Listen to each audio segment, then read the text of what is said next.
Well, hey, listeners, so glad you guys are joining us today for our conversation.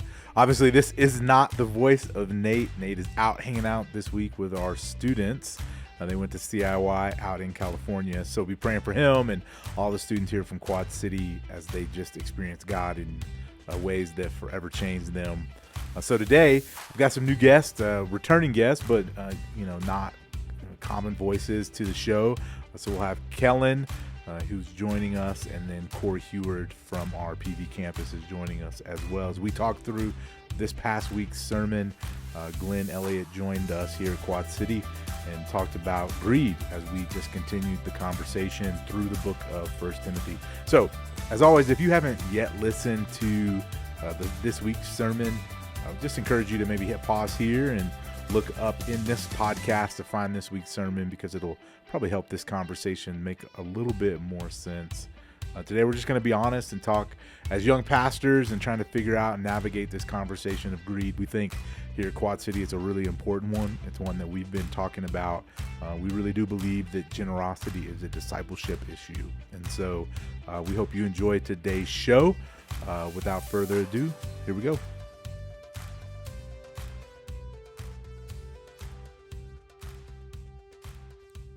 Well, hey, what's up, guys? Hello. Howdy, howdy.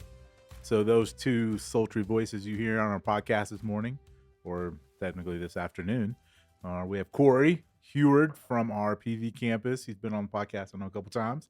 And then Kellan, our resident, who's primarily here at our Prescott campus, but he's been on now, I think this is your third time. So we were having a conversation that felt too good to not include onto our podcast. So today I opened up my Google, and it told me that the price of forever stamps are going up, and they're 78 cents, which seems crazy to me.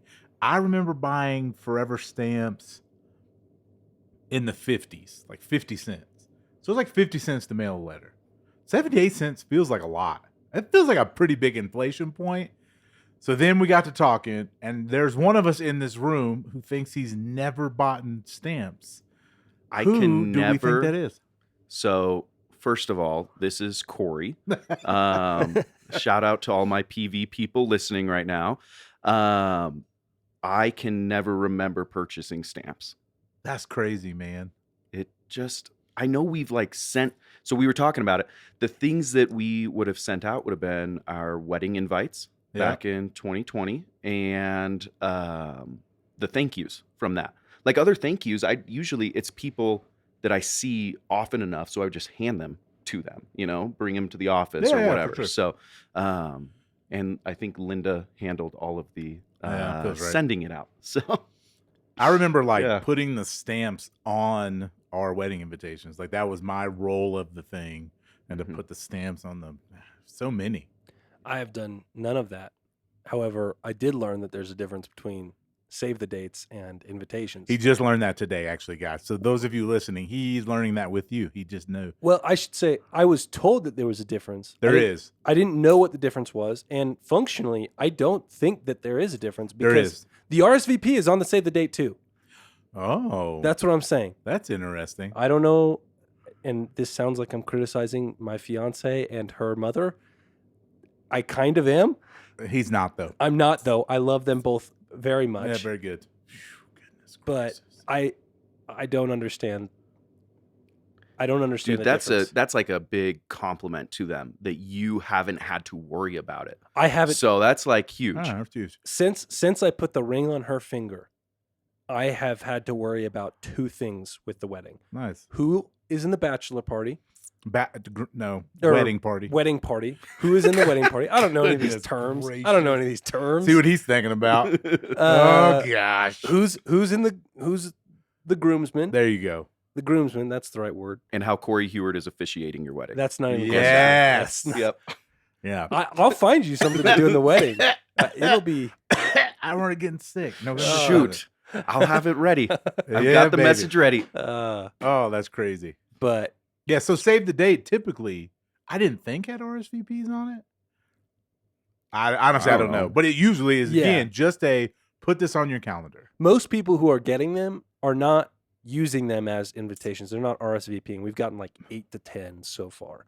So I'm sure once we send out the invitations, people will be like, "Oh, it's time to RSVP." Now, you guys, you all are in the stage of life where you actually probably are going to more weddings just because of your friends are all getting married and doing all that stuff. So I just came out of that stage, actually. Really? Yeah. Okay. So, I mean, going to Bible college, everyone gets married when they're 19 or 20. That's so very true. that's part of it. I went to a lot when I was in college and then shortly after. But now all of my friends Are married? are either married or I'll probably not get married. or not getting married or live 10 states away.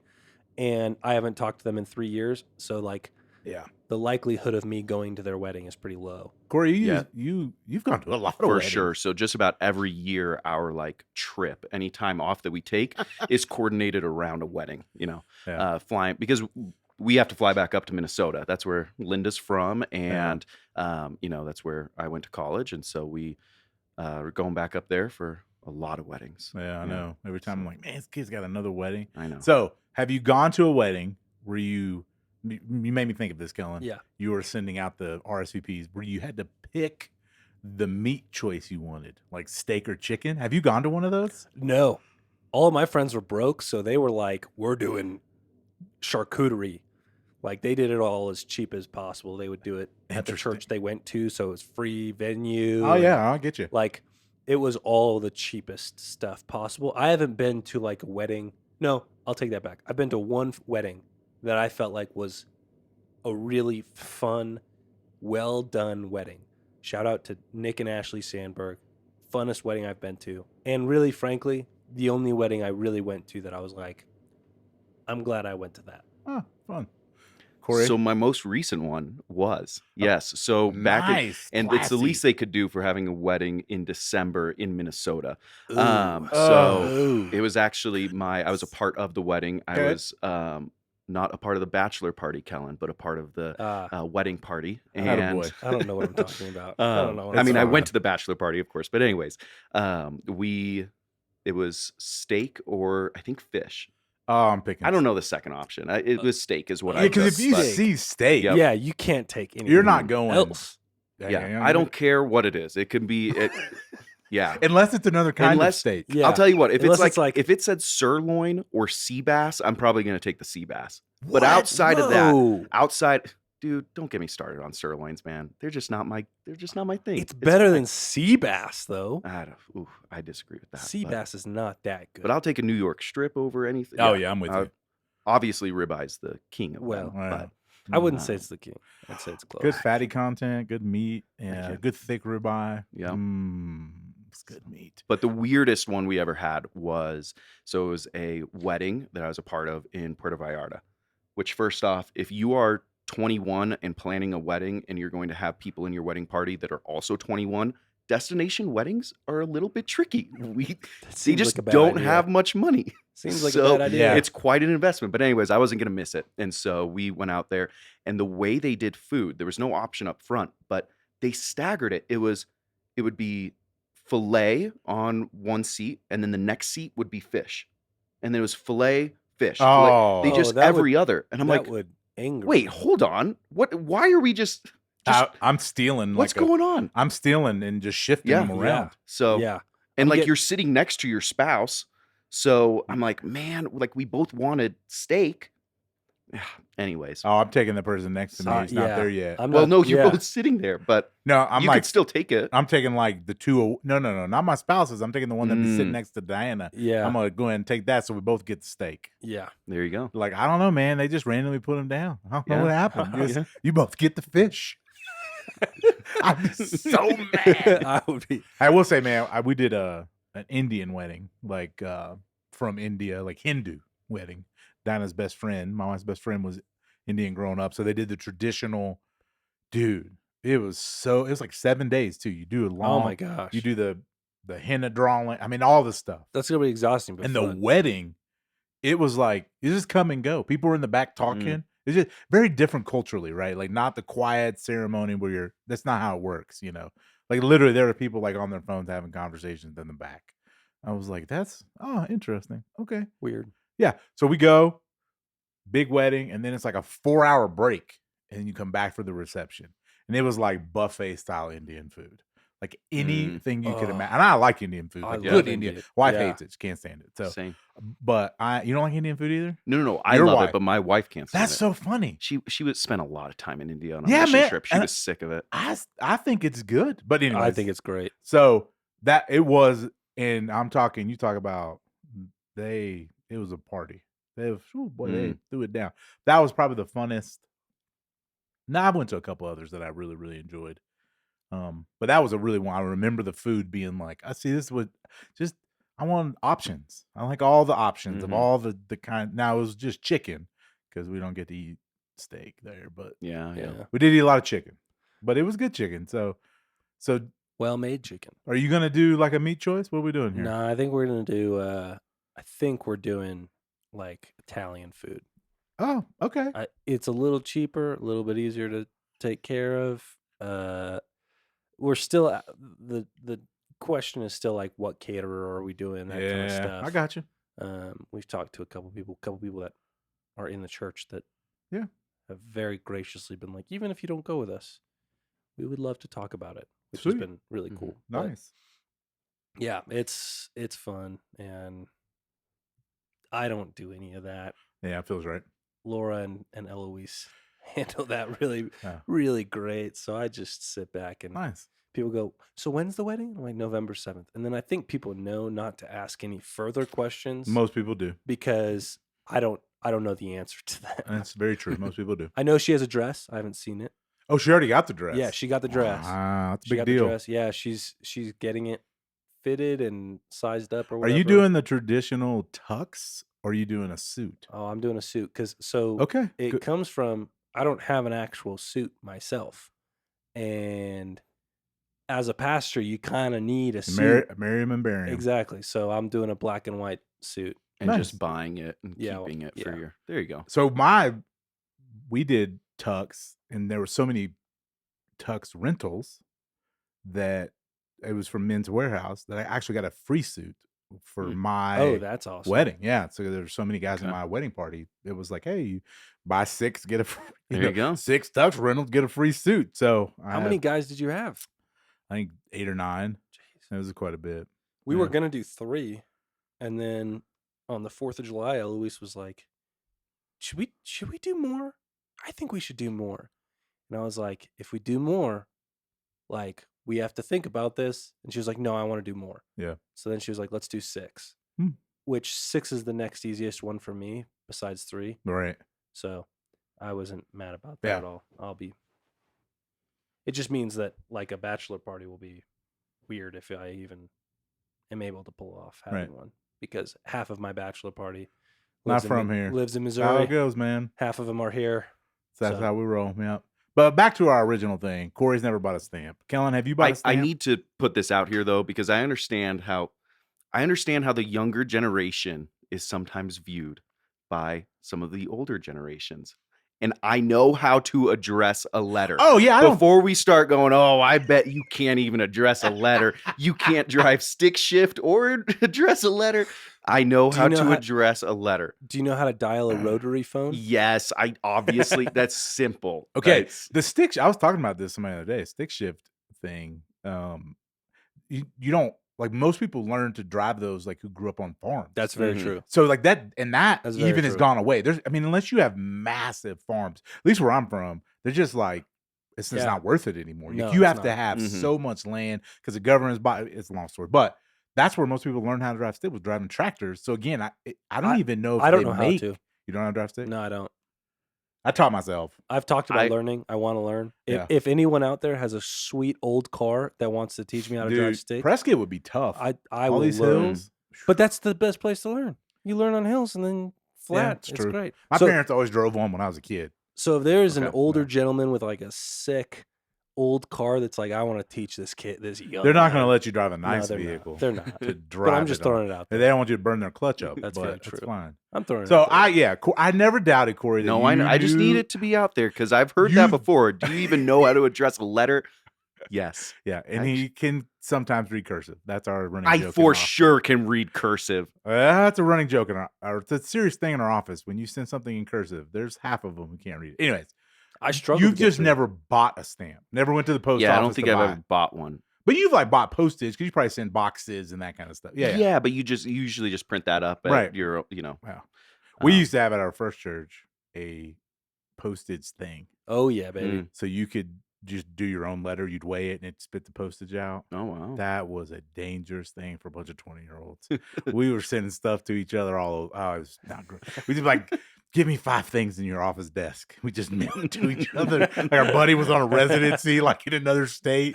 We just sent him stuff. We also sent him baby ducks one year. We sent him baby ducks as his, or chickens, baby chickens. Yeah, we paid for them. No, we didn't send them in the mail. We paid for baby chickens to be delivered to him at the house he was staying at with someone else during his internship. It was. I hope someone else was the one who opened that package. It was awesome. That would be Addressed great. in their name. Just looks like this dude's ordering chickens to your house. Yeah. Like, it was super cheap. Like it was not expensive, but yeah, we sent him. We missed funny. him. We wanted to send him baby chicken. Anyway, Yeah. Kellan, have you? Yes. Bought a stamp? So the story goes that I was dating this girl long distance. Oh, so you and were sending I letters. was sending love letters and Wow, that's old school. that, I mean, it was big wins. I'd get a text usually that she got the letter and it was like, oh, So she couldn't even send a letter back? no, she would. Oh. She would just send a text right when she got it. So I knew she got it. And Yeah. then like a week later, I'd What get I it back. love is like the notepads at like hotels. Like I'm gonna write a note. Dear, Jim Yeah. Gaffigan has a bit about that. Dear Annabeth, I've made it to our destination. Cordially, Josh. At the Days Inn. Yeah, no, mine. yeah, when Linda and I were distance, we did this thing called a phone call. So Well, that's it. so you just aren't Or romantic. You FaceTime just or don't- whatever. you No, don't it was love just her like as an much as I actual. love my ex-girlfriend. Oh, there you go.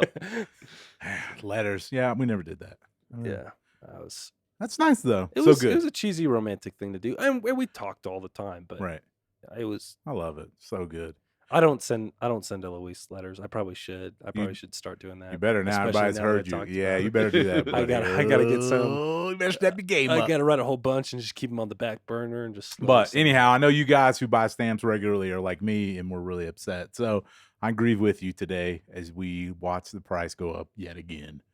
Oh, this world, what's it coming to? But anyhow, well, let's dive into this weekend. Those of you who probably hit fast forward 3 or 4 times, wondering when we were going to end that conversation, we have. So obviously this Sunday, golly, Nate always does what week we are.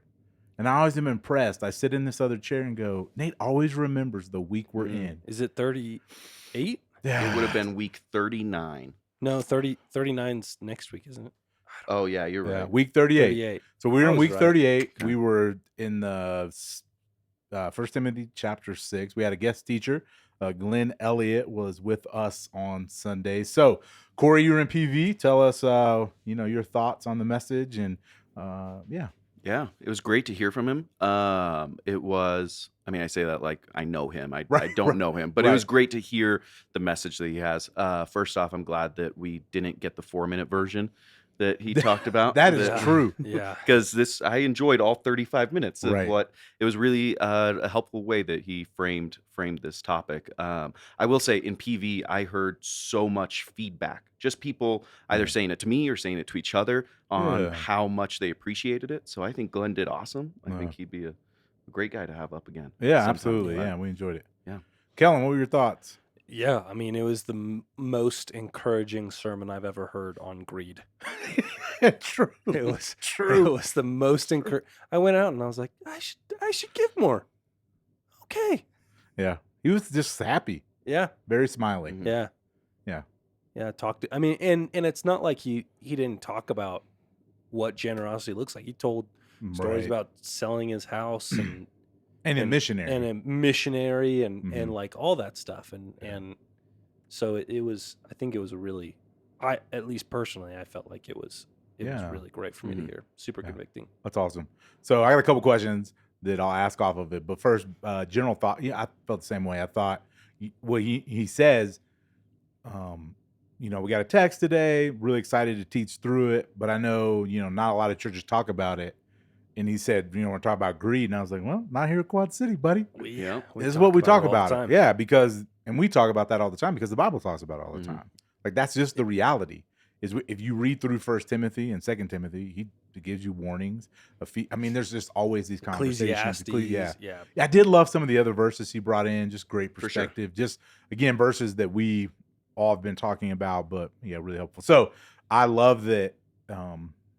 He said that. My first thought was, well, people of Quad City have heard it. So, but yeah, I thought he did a great job. He obviously is from the state of Arizona, which is cool, and knows Jason personally and has been investing in our pastor. So it's cool to hear his wisdom and get the fruit of that, because I know he's been real beneficial to Jason in his walk these last few years. One of our safety team guys, by the way, you said he's from Arizona. One of our safety team guys in PV went to high school with him. Wow. Ran cross country. He saw him get up and he's like, wait a second, that's Glenn. So anyways, that's awesome. He there's knew like 3 people actually from Arizona here, and they knew not each many. other. Yeah, So, that's say there's not yeah. very many. He knew a few people. So, but again, overall, the message for sure was great. One of the cool parts is, he said he lived in Cincinnati. That's where my wife is from, and so we got to kind of connect about that. He was actually at a church that I knew of. Knew the pastor of the church. His name was Dick Alexander. So we got to talk a little bit about that. It was actually when I was coming out of church planning. There was 2 churches that I was interviewing with, and it was that church that he had served at obviously years before. But I was like, oh yeah, man, I know exactly the church you're talking about, and knew Cincinnati well. And so just a cool connection point. The church world is always really small. You kind of learn the more you do this. But it got me thinking when he said his first sermon is 4 minutes. So my first sermon was actually on contentment. I preached out of the text. Okay. I think Colossians is the text I preached out of. Or maybe I preached out of the Philippians. I don't know. But it was the same way. I remember I wrote it and I thought I was going to be up there forever. And if it was 5 minutes, there's no way. Now, I was not preaching to adults, but I was probably 15 and I preached to students. So we had Sunday morning student ministry. And so I got to do the sermon, and it was on, like I said, on the idea of contentment. In the same way, I was like, man, I'm never going to be able to stop. It's so much. It was like 5 minutes. So when he said that, I went, yeah, man, I feel your pain, bro. I couldn't imagine doing it in front of adults, though. That would be just crazy. So first sermon, what do you remember of it? So my first sermon was in Mexico. So we did a mission trip throughout high school to Mexico every year, and we essentially would do we put on a VBS and stuff, but then the church had asked us to do, because we had served with them a couple years at this point, and they asked us to put on an adult, one of their regular services on a Wednesday night.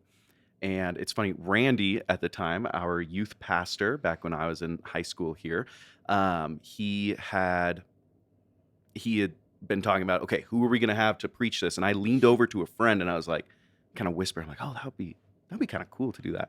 And Randy heard me and he's like, all right, guess Corey's going to do it. And so that was my first time ever. But anyways, we had a translator, of course. Slows you down. So that's helpful. And I had a manuscript. So I talked with Jason. For those of you who don't know, this is actually my home church. So I spoke with Jason ahead of time just to get some pointers. And Jason does the manuscript rather than just bullet points. And so I had my manuscript. So it's a lot, when you have that manuscript, it's a lot harder to go way too short because you've got, and so anyways, you also had the breaks in between with the translator. And so it was really forgiving because you start going and it's like, oh no, where did I go? Okay, I guess this is going to be my break right now for the translator. And now I look at it. Oh, there I am. Okay. Yeah. So, but yeah, that was my first one. Man, in Mexico in a different language. That's dope. That's crazy. My first one, this is tough because I have 2 firsts. No, there's only one. Well, the first time I spoke on first sermon. Church, okay, first sermon was I was in college in my homiletics class, Matt Proctor, and I taught on Matthew 4. Temptation? Yep, Temptation. Good one. It's my favorite story, and they're like, write whatever you want. And I was like, oh, I get to do whatever I want? All right, I'm doing Matthew 4. And it's like the most preachable sermon out there. Right. It's like, and so I wrote it and delivered it. And our target time was, I think it was 15 minutes because 2 people taught per class period. and then there was time in between each one for like the classroom to just destroy your sermon to your face right after you just bore your soul. Yeah. And Oh, man, that was fun. and so that was I taught it, and I taught it again a couple years later. I kind of fixed it up a little bit and taught it again at a tiny little country church in Missouri, and I thought it was a good sermon when I wrote it. And then my classmates, they torched that sermon for probably 10 minutes. I just sat up there and like listened to all the terrible things I said. Yeah. And to the point where like afterwards, Matt kind of pulled me aside and was like, "Hey, it wasn't bad. It was actually a good first try." Yeah. And I was like, "Okay. Oh gosh. Okay." Yeah. I was the entire time I was like, I'm dropping out. Yeah. Right after this, I'm dropping out. I can't do this. Like it was, That's funny. yeah, it was the most, because it wasn't even like helpful criticism. It was Yeah. just like, and the thing that he said was, he was like, they were picking out stylistic choices. Mm-hmm. You can't really help like No. taste. Like they don't, Mhm. they didn't like that story, but like it fit with the sermon and you Right. told it well. Right. So like, if they don't like the story, that's up to them. Mm-hmm. That's not like a bad sermon Yeah. piece. So that was actually super encouraging to get that moment with. He was also the president of the school, or is Mhm. the president of the school. So to have that moment with him where he was like, "Hey, actually, It was okay. it was okay." It wasn't like a bomb. No, Yeah. I didn't bomb. It just felt like I did because Yeah. all of my friends are in that room just torching this sermon. But Those are the toughest ones, the preaching class. oh, I it mean, was y'all don't terrible. know anything either. Well, We're all. it's one or the other. It's either that you either get destroyed by the class and they're like, "Well, I don't like the color of the shirt you're wearing," and Your hand was in your or pocket. it's just exactly, or it's the, "Hey, really good job. I don't have any like," or they had Yeah. nothing to say because Right. they Yeah. felt weird like Yeah. critiquing you. So Yeah. No, I they don't know wanted. how helpful the class feedback always is. Right. Yeah, I was the punk kid in school that I came in with like a little bit of a chip on my shoulder, so everybody kind of disliked me. And I was on a dorm floor that people didn't like. Yeah. Hmm. Our dorm floor had a reputation. And I'm just a freshman. I don't know that I mean, I knew it once I got there, but Right. like I didn't. And so I got torched, and then Yeah. Matt Okay. had to be like, "You're." It was okay. It But was you okay. you had to hit a time limit. Yeah. I didn't have to hit a time. I just thought, oh yeah, I'll talk forever. Mhm. I was a note preacher for the longest time, just bullet points kind of Okay. deal. Then Yeah. I got a little like the little yellow notepad, like not the full sheet, but like the half sheet that would fit in your Bible. I was that for a while. I would do 2 or 3 for a while. But then I got longer and longer and longer. Now same way manuscript, and it's just because you have to. There's so many other people that use our sermon for other things, so you end up having to kind of do it. Yeah. And when you preach a lot, if you don't, you just say the same things all the time. Sure. Well, all preachers say the same thing anyways. Everything is like natural to what you're Mhm. passionate about. Like you all will find that the longer you do this, you'll have 4 or 5 things that generally always come out as themes in your preaching. But if you are not careful and you don't prepare ahead of time, you're like, oh, I heard that last time, Josh, and you said that same thing. So there is always that kind of danger. Which I always talk about those. Side note, sorry for those of you who aren't preachers. We sing the same worship songs all the time. Oh yeah. For a year. We can preach the same sermons. What's wrong with y'all people? No, sorry. Okay. Well, that is what I love about how when we do series like this, where you Yeah. preach expositorily through a book, because then you are told the Bible tells you what to preach on because that's what Yeah. the next verse is in 100%. our series, and Yeah. so otherwise you get a lot more of that 100%. circulated. If You it's even not do like bound even by through that, even through this though, your themes of what's passionate to you come out. It's Sure, just absolutely. Yeah, it's just Yes, natural. of course.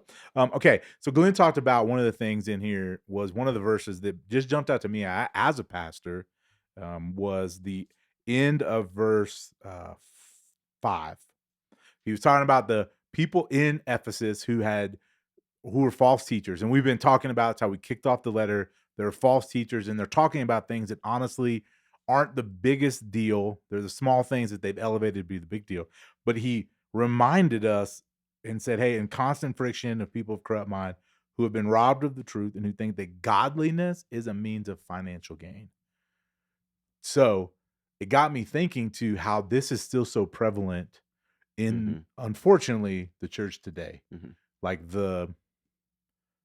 the people who it seems like at least are only doing this to get money. You know what I mean? Not just genuinely trying to serve people. So as young pastors, how have you guys seen that in the church, and how do you like look to go, man, I need to guard against that because man, I don't want to fall into that trap.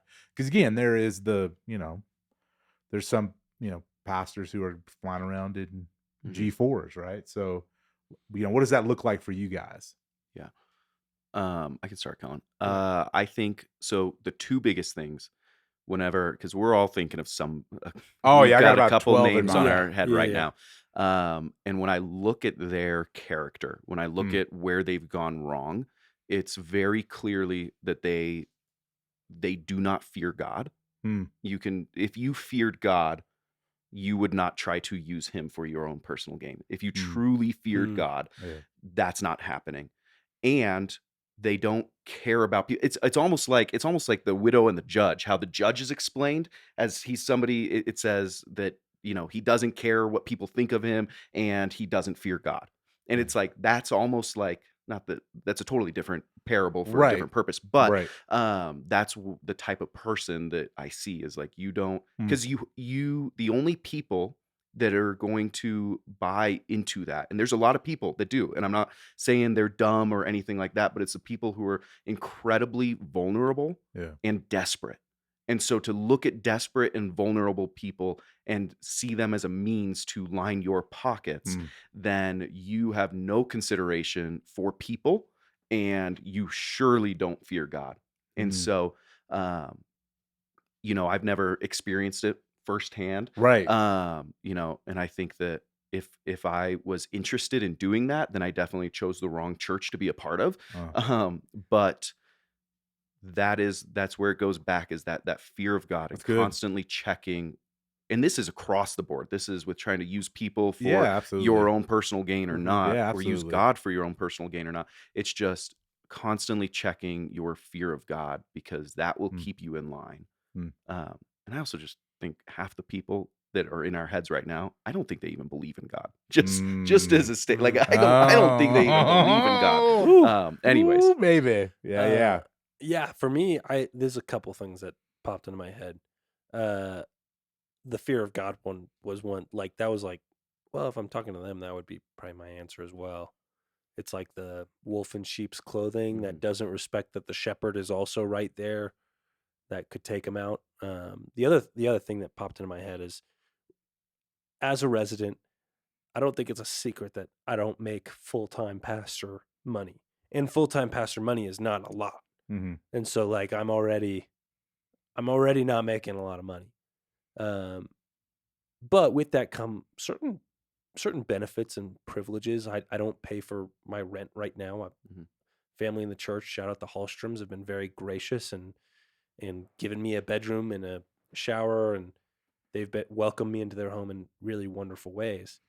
Um, and so like there are benefits, and when I first got here, frankly, it was like I I was a single guy. It was pretty easy.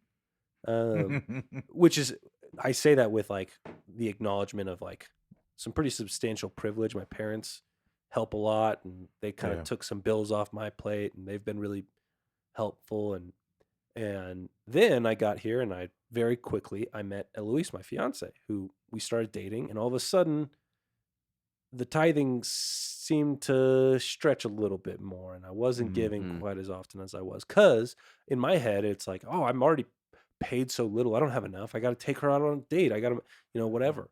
And it wasn't a moment of like, oh, I'm gonna purposely not tithe. It's just like it starts to delay a yeah. little bit, and then people would be generous, and there were a couple times that money ended up in my mailbox here that someone just felt the generosity. And in my head, it was always like, oh, this is just a gift. Mm, And there was never an urge to tithe off of that. And then last week, someone again was very generous, and they heard that I got engaged, and they were like, we want to bless you.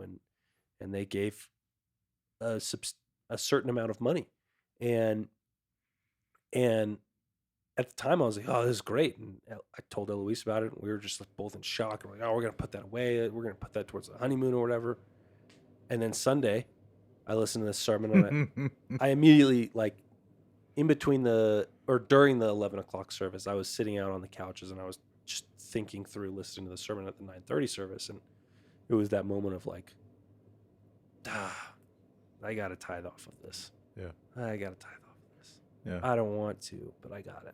So I texted her and she had a couple questions about like, what do you mean by like we tithe? And it was like, no, we got more income. Right. And she was like, oh yeah, absolutely. Yeah. Like she's better at that kind of stuff than I am because she's wiser than I am. But so that was a huge one for me where it was, oh yeah, I gotta take this seriously right now when I have nothing. People talk about how it doesn't ever get easier. No.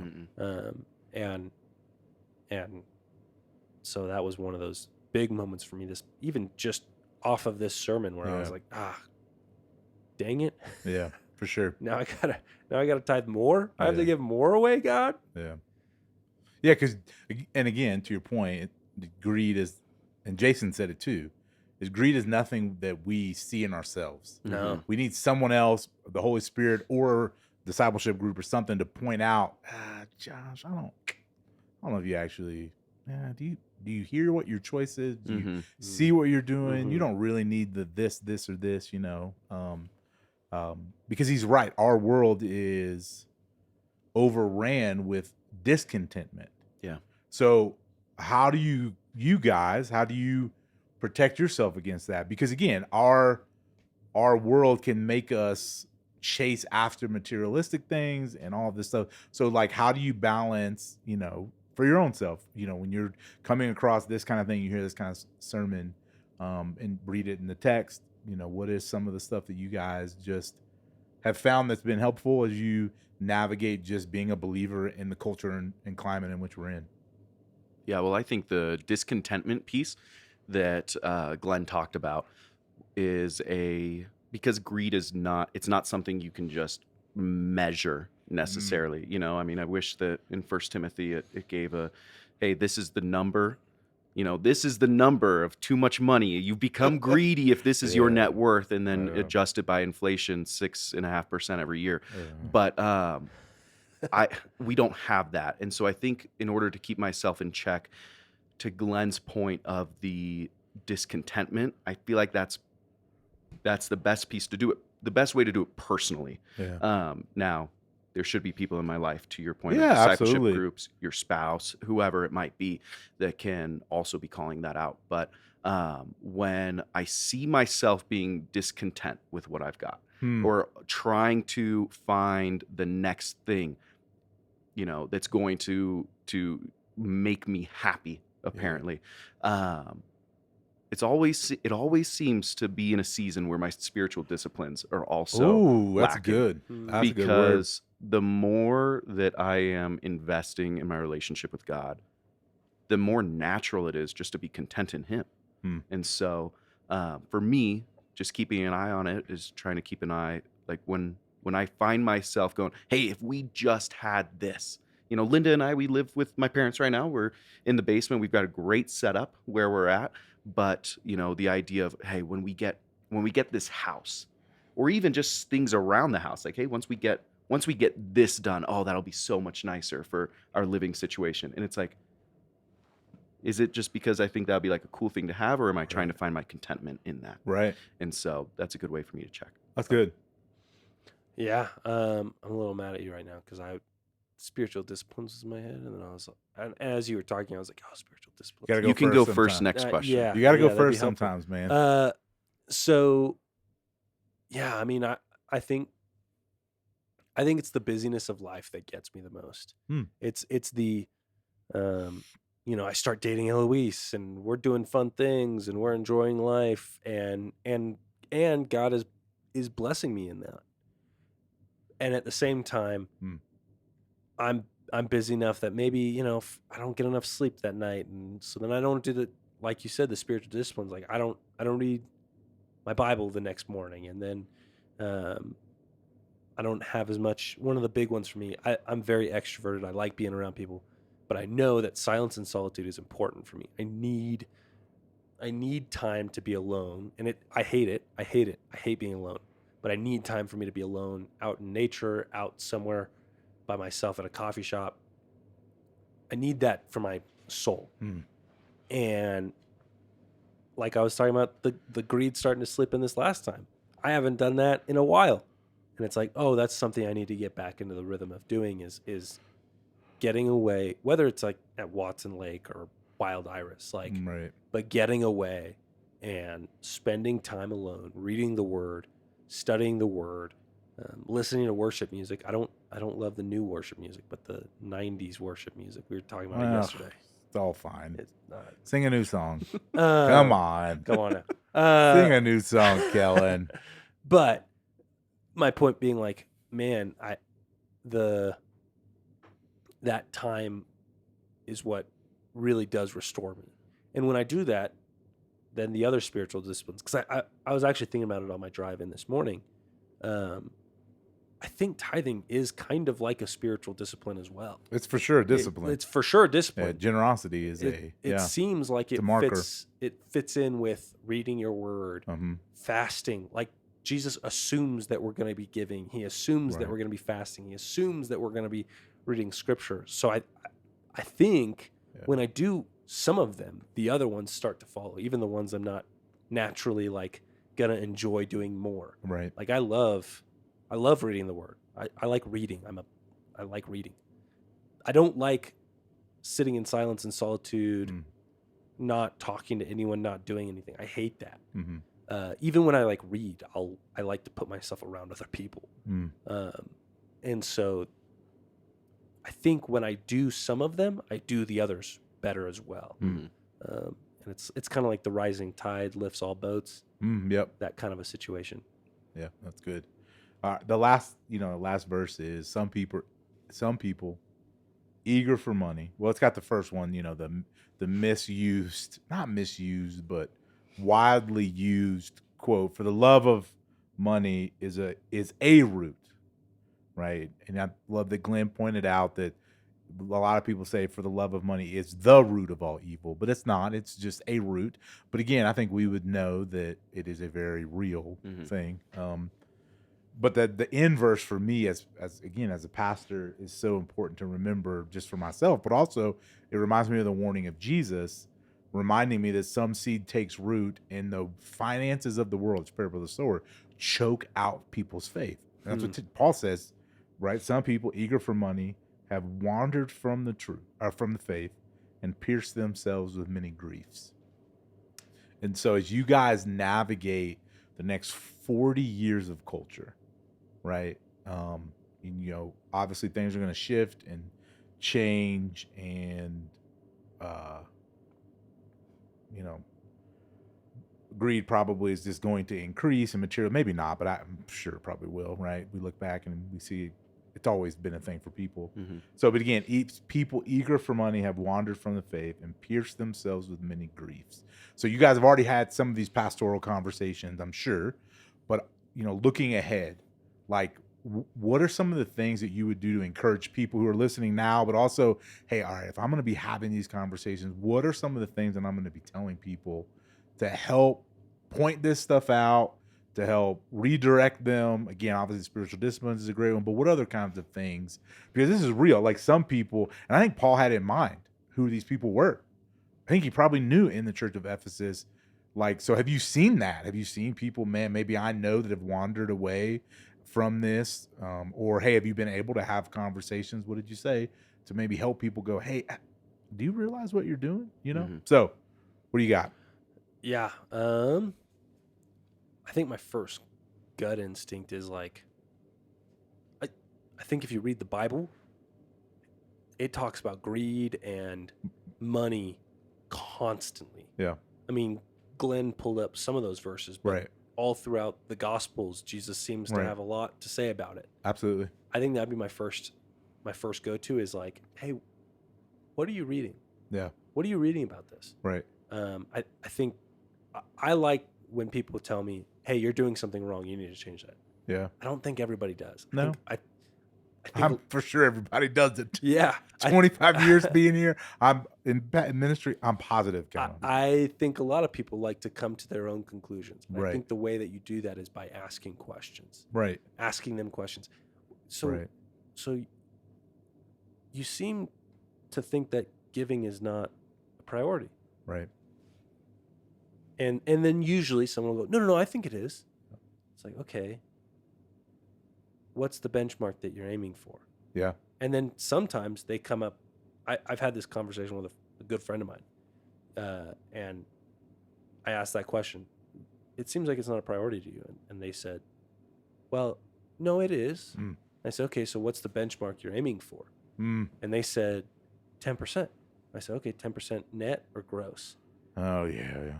Yeah. And that was just a clarifying question. Right. And he was like, and then he was like looking at his bank account, and he was like, "I don't even give either." Mm. And I didn't have to have much more of a conversation Right. with him, because it points itself out. I think it points itself out on its own. If you're open. If you're Again, open. I think a If you're conversation open. is, we've been having conversations Yeah. for the last couple of years. I know Yeah. obviously we've been in this journey of Excel. So we've had more of these conversations and, people don't like it. Like that. I mean, to be honest, people don't love this conversation around money and finances. And because he came with some really real examples of, man, I'm retired now and the money coming in is less Yeah. and my savings and my security is going down. What do I do with that? Right? Like these are very, like all of everyone's fears and I love my house. I love the thing. Yeah. Like there are very real fears and anxieties and things, right? So again, how do you help navigate that with people? Yeah. Well, I want to go back to kind of when you had said encourage people talking Yeah. about, because you were talking about verse, it would have been verse 10. Right, verse that, 10. That says, I don't know if we read it. Or I did, not, yeah. if Some people eager for my money. bad, my bad. No, yeah. Some people eager for money, but have wandered from the faith. Exactly. And so let me ask you this, Josh, because you've been doing ministry obviously longer than we have. I'm sure you can think of some people who have wandered from the faith. Yep, got them. How many of those people probably could you imagine that the root of it was something to do with finances? Was something to do with greed, I should say. I would say that there's a good number of people that the finances and the worries of the world choke out the faith that they had. Yeah, a pretty good amount. Yeah. Yeah, I don't know if it's 50%, but I mean there's enough, because then life happens and suffering happens and finances are always around that, and marriages, and it's always seems like it is a very underlying issue in people's faith. And so I just, you said to share encouragement. Yeah. Jason's been my pastor Yeah. my whole life. I'm going to go the warning rather the encouragement. But I think that Feels right. as we see here at the end of it, there's plenty of warnings all throughout Scripture, of course, but this one is so directly tied to wandering from the faith. Yeah. And I think that there's the difference. I mean, any sin can cause that. Any unrepentant sin absolutely can cause that. I'm not going to say some sin is okay to do. No, right. of No, I know course what not. you're saying, man. But this one is so directly tied with actually wandering from the faith. If the warnings in Scripture are not enough just to not sin, and if just the regular warning about how sin is not something that should be in the life of a believer, if that's not enough, this one is very closely tied to you actually walking away from Jesus. Yep.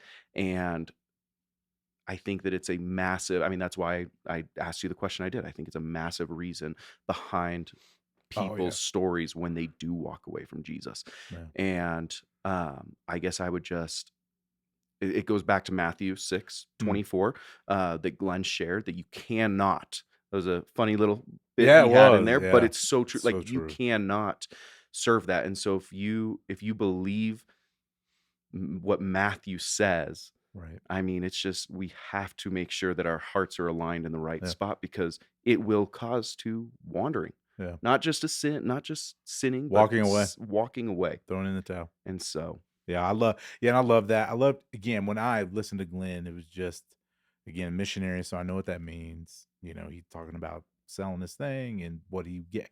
Like he believed what he was saying, Yeah, right? absolutely. And Jason, I feel the same way. Mhm. He lives out of a personal conviction to be incredibly generous and does that thing and has people speaking. So it's always super helpful when the Mhm. guy's sharing about it. So I just remind the both of you, right, as young pastors, like when you're living in this way, being generous, as we say, that not trying to just reach a a, a benchmark, but actually just we're trying to grow, right? If we said Mhm. in the grace of giving, it's easier to preach on.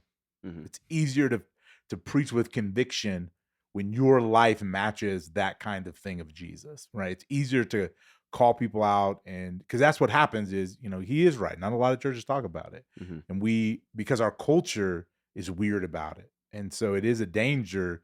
But to your point, Paul is like, he doesn't shy away from sharing that you will wander from your faith if you do this. Mhm. Paul didn't care to offend people.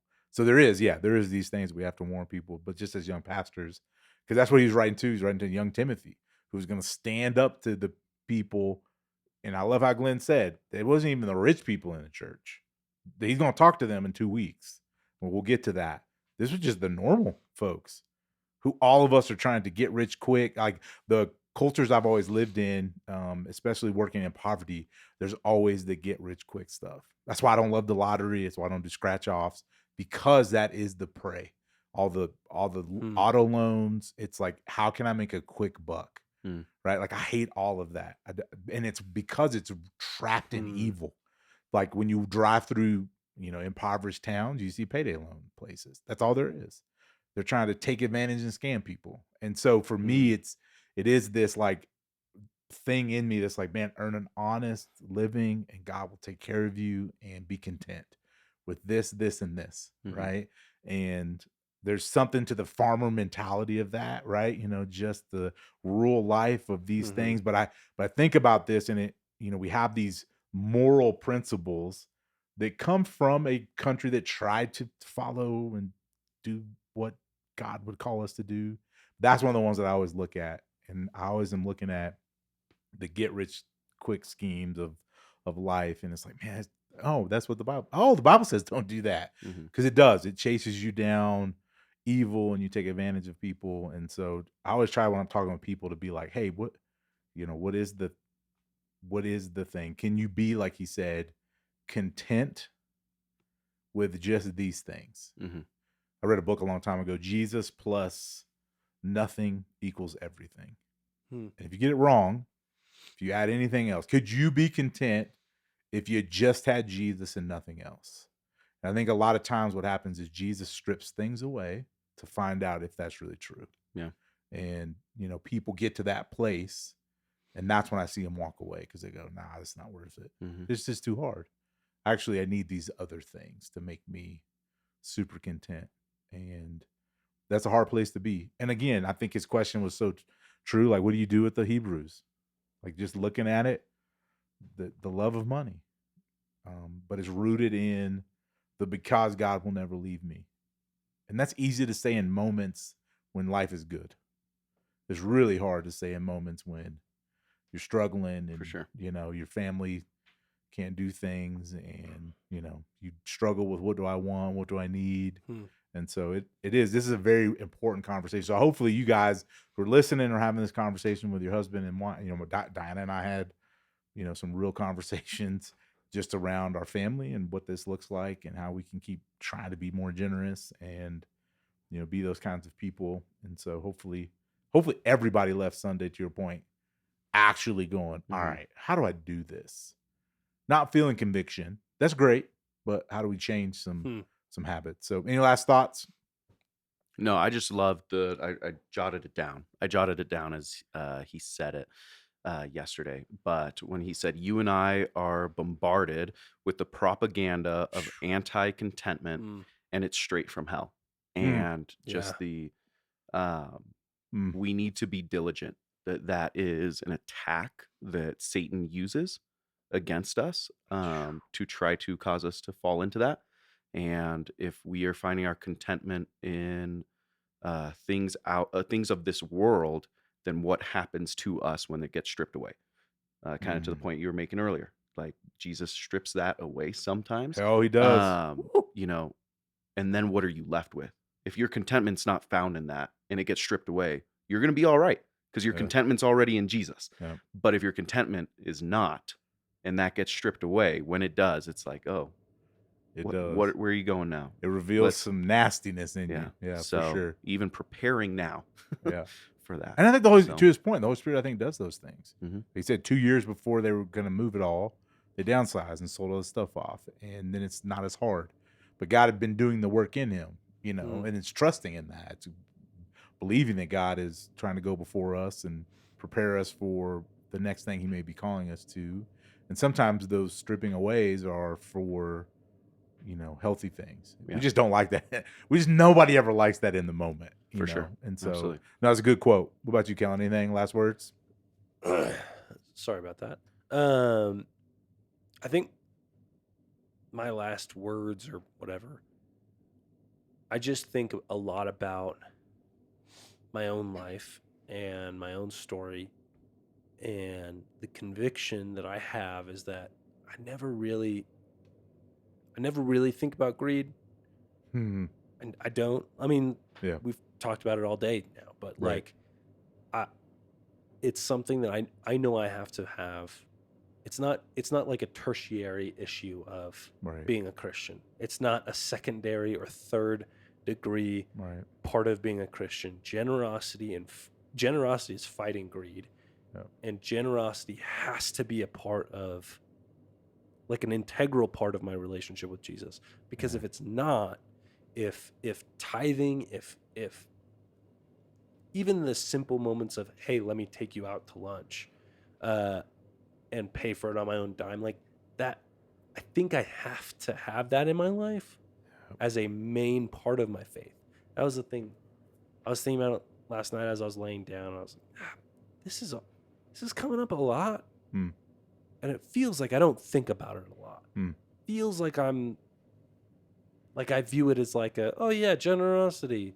Right. On top of, like, oh, I gotta love people and I gotta care for those who can't care for themselves. I gotta all the parts of being a Christian.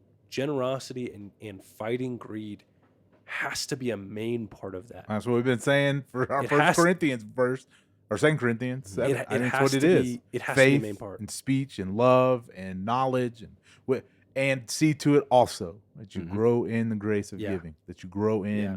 generosity, that you excel in generosity. Yeah, for sure. No, that's a good word, man, for sure.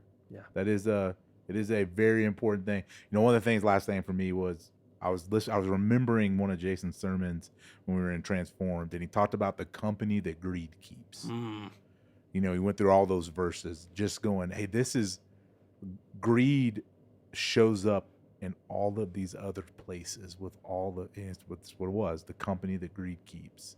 Hmm. And it was then that was the real revealer and reminder of like, oh, I am not careful. That area will lead me into these areas. Yes. And so just going, oh, okay, this, to your point, Yeah. this isn't something that can just be on the back burner. No. Oh, I got to pay attention because it's always found in scripture with things that are not what I want said Yeah. of me. And so that was my reminder as he was preaching again about greed, and because we've talked about it for the last 2 years. It seems Just like the company it keeps. Yeah, it seems like the company it keeps is a lot worse than greed, which tells you greed is a lot worse than we think it is. Then we make it be, for sure, 100%. Well, I appreciate you two coming on and Yeah. chatting with us today, Yeah. man. Hopefully our people enjoyed it. So until we chat again next time, see you guys on Sunday. Yeah, see you. See you guys.